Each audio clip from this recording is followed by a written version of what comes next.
मैं हूं अमजद इकबाल, मेट्रो 7 पाकिस्तान के साथ इस वक्त मौजूद हूँ तारिक रोड पे। हमारे साथ मौजूद है इलियास मेमन साहब, जो तारिक रोड एनालिसिस के सदर भी हैं। इनसे बात कर। पूरी दुनिया एक पेज पे होना चाहिए, मुसलमान पूरी दुनिया के, सिर्फ पाकिस्तान पूरी दुनिया के एक पेज पे होना चाहिए। इंडिया से ताल्लुकात भी ख़त्म करना चाहिए, उससे कारोबार ताल्लुकात को प्रेशर डालना चाहिए। अगर से नहीं होकर आगे जाकर मुसीबत होगी। इंडिया तो चाहता ही नहीं कि मुसलमान वहाँ रहे। मुसलमान तो अताब में आए हुए हैं। अभी भी मेरे किसी दोस्त से मेरी बार बात हुई कि इतनी मुसीबत हो गई इंडिया मुसलमानों के साथ। इसमें पूरी जितनी इस्लाम कंट्री है, पूरा इस्लाम को जहाँ भी एक पेज पे आना पड़ेगा।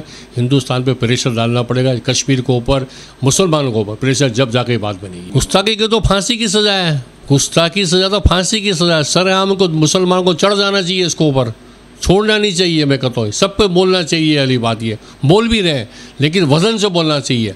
जो बड़े बड़े ठेकेदार मौलवी यहाँ का आपको से उनको ज़्यादा बोलना चाहिए। वाली सबका फ़र्ज़ है, मेरा फ़र्ज़ है, बच्चे का फ़र्ज़ है कि इस औरत को सरेआम फांसी देना चाहिए, जब भी जाकर मसला होगा।